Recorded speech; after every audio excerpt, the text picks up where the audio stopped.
Hello ladies and gentlemen, and welcome back to my channel for another Hot Toys Secret Base figure preview video. Now before we begin, I do want to say a huge thank you to Ryan Kirkwood, who of course went out in person and snapped these glorious pics. Show Ryan some love down in the comments below, because without him, this series literally wouldn't be possible. Also, if you are looking to pre-order either of these two figures, they are available right now with toyswonderland.com, and of course the link for that is in the description below, and they do have 12-month installment plans if you are a fan of paying off your figures over time. Now, we recently took a look at Black Widow, so of course now it's Taskmaster's turn. And yes, I did say Taskmaster. I live in Australia, so we pronounce things slightly differently. I'm pretty sure in the States you'll say Taskmaster, but either way, that's how we say it in Australia. Hopefully that helps, and yes, I know, I say it a little bit weirdly. As you can see, he does come with an array of hands. One of the coolest things is that Taskmaster is basically able to learn the abilities of anyone who he observes fighting. So he comes with a lot of accessories that we'd usually see with other Avengers figures. Number one, his hands look fantastic. He's fully armored. He's got martial arts pose hands. He of course comes with the usual fists, but he also comes with some Black Panther style clawed hands, which look glorious. I love these clawed hands. He is currently wearing one on display, so you will see it in just a second, but just off to the right there, you can see that looks menacing. Big honkin' claws. If this guy wasn't already intimidating enough, yeah, dude's got claws. You can also see he comes with 3 different arrows, and that means he's able to mimic Clint Barton's moveset, aka Hawkeye. He comes with arrows, he also comes with a bow, which you'll see in just a second. But I like that they've given us 3 different styles. In the trailer, we did see him shooting an explosive arrow which slides under the BMW X3 that Natasha and her sister are driving, and it explodes. So I'm pretty sure one of these would be the explosive ones. But at the other end, it is equally as detailed, with even a little bit more texture on the inside of those faux feathered sections, which I would imagine would be some sort of high-tech carbon fiber type of thing. But we'll see in the movie. I have to say, this guy has me super darn excited for this line. We also did see a sneak preview of Red Guardian in the Black Widow photos, so I'm hoping they go a little bit more extensive with this line than they've been doing recently. For those of you who don't know, Disney Plus doesn't actually currently exist in Hong Kong. That is potentially why we're only getting 2 figures each from the Disney Plus shows.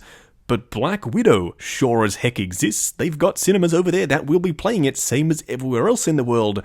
So I'm pretty sure they will go a little bit deeper with this line, and that makes me really darn happy. As you can see, he does come with his bow and arrow.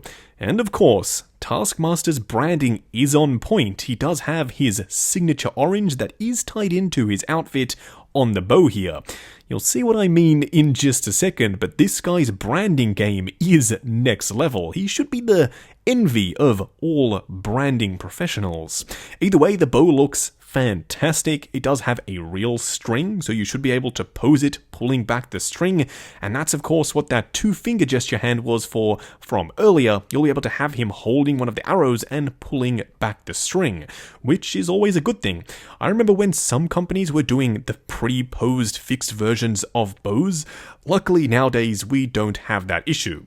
You can also see the display base, relatively simple. Taskmaster's shield style logo that we see on his shield is on his display base there. Black Widow and Taskmaster there up on the front. I really like these display bases. They're the usual Hot Toys hexagonal style, but they have a very simple yet effective flair to it. Now, for all of those saying that they think Taskmaster is a female villain, here you can see a shot of his boot next to Black Widow's. It's really big. Also, in the film, they specifically say he controls the Red Room, and in the announcement for Taskmaster, they say he a bunch of times. So I'm pretty sure it's a dude, but I could be totally wrong. A lot of people are saying that his frame is a little bit thinner, therefore it could be a female. It doesn't really matter at the end of the day as long as the character is badass, which I'm pretty sure he is going to be, or she is going to be. We'll find out when the film is finally released. Now, one of the cool things about this suit is the MCU usually is very subtle when it comes to the suit design. Not the case here. They have a bunch of T's everywhere all throughout the suit. First of all, you can see an orange one on the side of the boot and a silver one on the front. That's just the start. We also have another T there on his knee pad. And the material on the suit, I do believe, will be similar to Captain America. It looks like a screen-printed style fabric. And then when we get up to the top part of the pants, it changes just to a normal fabric, which you'll see in just a second. But yes, the armor is nicely weathered, there's a little bit of a wash to it in the crevices, there's weathering and damage, and it looks like a proper used suit of armor, which technically it should be. I love the way this looks, plus the super punchy vibrant blue up there on the thigh plates is gorgeous. This suit on display is going to stand out. You can also see he does have some drop style pouches on the side, maybe for spent magazines or maybe for something else. Maybe he keeps his expandable weapons in there. We don't know, we'll have to wait once again to see when the film comes out. But you can see the upper part of the pants does look to be just normal fabric. So technically we should be able to go crazy with the posing on this guy. And that gets me really excited because, as I said earlier, he can mimic the Avengers movesets. That means he can pose like Black Panther, or pose like Black Widow, or Captain America, or Hawkeye. This guy is a treasure trove of posing goodness. You can also see another T logo on his belt buckle, and a bunch more T's on his abdominal section as well. This guy has his branding game on point, and I love it. It's so clever, and if you weren't looking for them, you probably honestly wouldn't even notice. They are so nicely hidden in the suit itself. But once you do notice that there are a bunch of T's everywhere, yeah, it does kind of become a little bit more apparent, but as I said, I personally have no issue with that whatsoever. They have carried over that gorgeous, punchy, vibrant blue on the chest armor, and it looks stunning up there as well. I like that it's not just a straight-up metallic blue. It is that, but they've also got a darker shade around the edges, kind of like it's almost glowing, and when the light hits it just right, it looks fantastic. He also has that shawl part of his hood around the front that's a sculpted material. That means the wrinkles will be perfect every single time. As soon as you take it out of the box, you don't have to futz with wires or fabric or anything like that, and I love that. That is definitely a plus. Up there on the shoulder pads, you can see they are scuffed and damaged, and it looks fantastic. Hot Toys has been getting better and better with their battle-damaged paint applications, and this guy is no exception. Now, I personally really like this suit design, but I know a lot of people were up in arms when this suit was first leaked via set photos. I'm curious, what do y'all think about this suit? Let me know down in the comments below. Now, on display, he does currently have his sword and shield in hand, and of course, the sword design is equally as unique as the rest of his weapons and the suit itself. It has a bunch of orange mixed in there to be on point with his color scheme, but of course, on the hilt of the sword, we do have an upside-down Taskmaster logo. Once again, Taskmaster, you've done it. Your branding is second to none. I love that orange on there and the various little segments. I wouldn't be surprised if this was one of those movie magic type swords where he pulls out the hilt and it kind of materializes out of nowhere and those orange sections sort of click together and it becomes one full sword. No complaints from me, I love when they do that sort of stuff. He also, on the other side, has his shield. We do see him throwing it like Cap in the trailers. I'm really excited to see what this guy or gal can do in the film.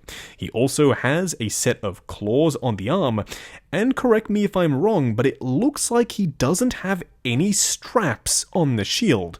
So have they gone back to a magnetic shield here? Oh, I so hope they have, because that was one of the coolest things about the Age of Ultron Cap, was the magnetic shield. It kind of looks like he doesn't have any straps here, because underneath the hand on the palm, there isn't one, so fingers and toes are crossed. And of course, on the outside of the shield, you guessed it, another T for Taskmaster in that vibrant orange, but it's been chipped away to show a little bit of battle damage. And here we have the helmet. I love the design of the helmet. It's got that skull type appearance like in the comics, but it has been modernized. This was one of the things that people were complaining about the most. They said he kind of looks like a Power Ranger, and I guess I see it. He's got the mouth and he's got the visor. But I don't really care. Heck, I love Power Rangers, even though this guy looks kind of nothing like them aside from those teeny tiny similarities. I think he looks fantastic. I love the modernized look. You can still see the skull aesthetic there, but he's got this big honkin' visor. And even though I assume it's a person underneath that helmet, they haven't shown a head sculpt to go with it. But even if he came with one, I'm guaranteeing you that I personally would be displaying him wearing that helmet because he's too badass not to. Just look at the darn thing. Overall, this might be one of the Marvel figures that I am most hyped to get in 2022 or 23 when he eventually does come out. But yeah, color me impressed. I love the design of the suit on Marvel's part, I love the design of the figure on Hot Toys' part, and it just comes together so very nicely. It also looks like he has a proper fabric wired hood, and he doesn't sit up too overly high because there's no hair or anything like that to contend with. The head is just rounded, because it's the helmet, so it shouldn't really interfere with how the hood sits on the head. That is definitely a good thing. Now, if you are looking to pre-order either of these two figures, they are up right now with toyswonderland.com. Link for that is, of course, down in the description below, and they do have 12-month installment plans if you are a fan of paying off your figures over time. Also, while you are down there, why not check out the link to 6 Scale Network, the awesome Facebook group. Come along, chat figures, share photos of your collection, and of course, see what's coming up next on the channel. Like, comment, and subscribe, and we'll catch you in the next video.